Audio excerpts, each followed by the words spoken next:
Важность. Наконец рассмотрим наиболее общий тип избыточного потенциала – важность. Она возникает там, где чему-то придается избыточное значение. Важность представляет собой избыточный потенциал в чистом виде, при устранении которого равновесные силы формируют проблемы для того, кто этот потенциал создает. Существует два вида важности – внутренняя и внешняя. Внутренняя, или собственная, проявляется как переоценка своих достоинств или недостатков. Формула ее звучит так: «Я важная персона» или «Я выполняю важную работу». Когда стрелка значимости собственной персоны зашкаливает, за дело берутся равновесные силы, и важная птица получает щелчок по носу.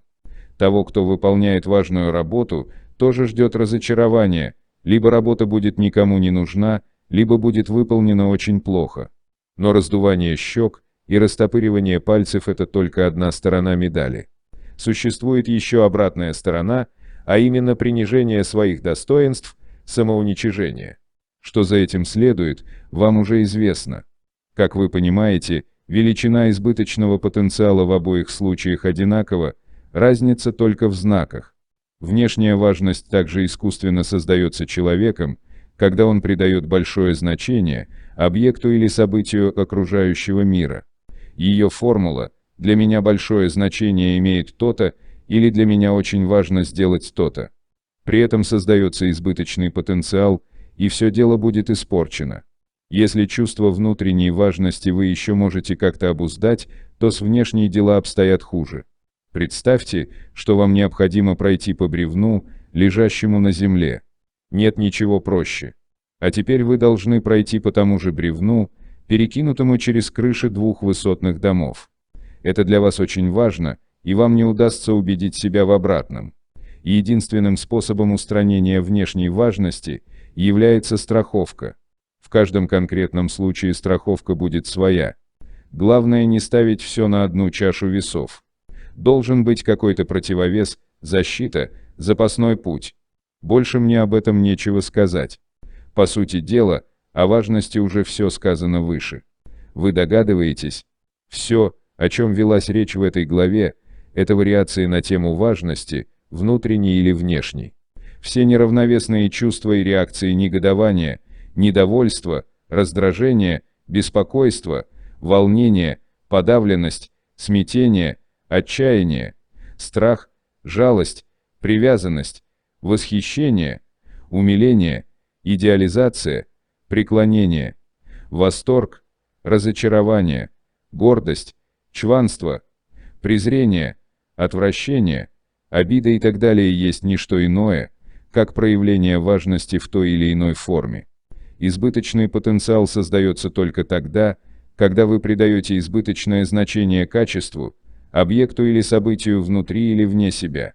Важность создает избыточный потенциал, вызывающий ветер равновесных сил. Они, в свою очередь, порождают массу проблем, и жизнь превращается в одну сплошную борьбу за существование. Теперь вы сами можете судить, насколько внутренняя и внешняя важность усложняет вам жизнь. Но это еще не все. Вспомните про нити марионеток. Маятники цепляются за ваши чувства и реакции. Страх, беспокойство, ненависть, любовь, поклонение, чувство долга, вины и другие. Как вы понимаете, все это следствие важности. Происходит буквально следующее. Вот перед вами некий объект. На энергетическом уровне он нейтрален, ни хороший, ни плохой. Вы подошли к нему, завернули в упаковку важности, отошли в сторону, посмотрели и ахнули. Теперь вы готовы отдать энергию маятнику, потому что вас есть за что зацепить. Ослик будет послушно плестись за морковкой. Важность представляет собой ту самую морковку, с помощью которой маятник сможет захватить частоту вашего излучения, тянуть из вас энергию и вести, куда ему будет угодно. Таким образом, чтобы войти в равновесие с окружающим миром и получить свободу от маятников, необходимо снизить важность. Надо постоянно контролировать, насколько важно вы воспринимаете себя и окружающий мир. Внутренний смотритель не должен спать. Снизив важность, вы сразу войдете в равновесное состояние, А маятники не смогут установить над вами контроль, ведь пустоту не за что зацепить. Вы можете возразить, этак недолго превратиться в истукана. Я не призываю вас вообще отказаться от эмоций или снизить их амплитуду. Вообще с эмоциями бороться бесполезно и не нужно. Если вы пытаетесь держать себя в руках и внешне соблюдаете спокойствие в то время, как внутри все клокочет, избыточный потенциал еще больше усугубляется. Эмоции порождаются отношением, поэтому изменить следует отношения. Чувства и эмоции – это лишь следствие. Причина только в одном – важность. Допустим, у меня кто-то родился, умер, или свадьба, или еще какое-нибудь важное событие. Для меня это важно? Нет. Мне это безразлично? Тоже нет. Улавливаете разницу? Просто я не делаю из этого проблему и не извожу по этому поводу себя и окружающих. Ну а как насчет сострадания? Я думаю, не ошибусь, если скажу, что сострадание и помощь тем, кто действительно в этом нуждается, вреда еще никому не принесли. Но и здесь необходимо следить за важностью. Я оговорился, что помощь можно оказывать лишь тем, кто действительно в ней нуждается. А если человек сам хочет страдать, ему так нравится, и ваше сострадание для него способ самоутверждения за ваш счет. Или, например, вы увидели нищего калеку и подали ему денег, а он вам вслед злобно ухмыльнулся, и вовсе это не калека, а профессиональный нищий. В мире животных и растений, да и вообще в природе, нет такого понятия, как важность. Есть только целесообразность с точки зрения выполнения законов равновесия. Чувство собственной важности может проявляться только у домашних животных, живущих рядом с людьми. Да, социум и на них оказывает некоторое влияние. Остальные животные в своем поведении руководствуются только инстинктами. Важность – это изобретение людей на радость маятникам. Сильное отклонение в сторону внешней важности порождает фанатиков.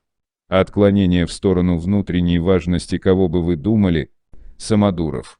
Может создаться впечатление, что с таким раскладом вообще страшно и шаг ступить. К счастью, все не так плохо. Равновесные силы начинают ощутимо действовать на вас только в случае, если вы сильно привязаны к своим представлениям, зациклены и действительно перегибаете палку. С маятниками тоже все ясно. Все мы находимся под их влиянием. Главное, отдавайте себе отчет, каким образом они прибирают вас к рукам и насколько далеко вы позволяете им в этом зайти. Снижение важности не только значительно уменьшит количество проблем в вашей жизни. Отказавшись от внешней и внутренней важности, вы получаете такое сокровище, как свободу выбора. Как же, спросите вы, ведь в соответствии с первым принципом трансерфинга мы и так имеем право выбирать. Иметь-то имеете, но не можете взять. Не дают равновесные силы и маятники. Из-за важности вся жизнь проходит в борьбе с равновесными силами. Не остается энергии не только на сам выбор, но и на то, чтобы подумать, от чего же, собственно, я хочу от жизни. А маятники постоянно норовят установить контроль и навязать чуждые цели. Какая уж там свобода. Любая важность, как внутренняя, так и внешняя, надумана. Все мы ровным счетом ничего не значим в этом мире. И в то же время нам доступны все богатства этого мира. Представьте, как дети весело плескаются в прибрежных волнах. Допустим, что никто из них не воображает, что он хороший или плохой, вода хорошая или плохая, другие дети хорошие или плохие. Пока сохраняется такое положение, дети счастливы, они находятся в равновесии с природой. Также любой человек пришел в этот мир как дитя природы. Если он не нарушает равновесие, ему доступно все лучшее, что здесь есть. Но как только человек начинает изобретать важность, сразу появляются проблемы. Он не видит причинно-следственной связи между созданной важностью и проблемами, поэтому ему кажется, что мир – это изначально враждебная среда, где не так просто получить желаемое. На самом деле, единственным препятствием на пути к исполнению желания является искусственно созданная важность. Возможно, я до сих пор еще не смог убедить вас в этом. Однако мои аргументы еще далеко не исчерпаны.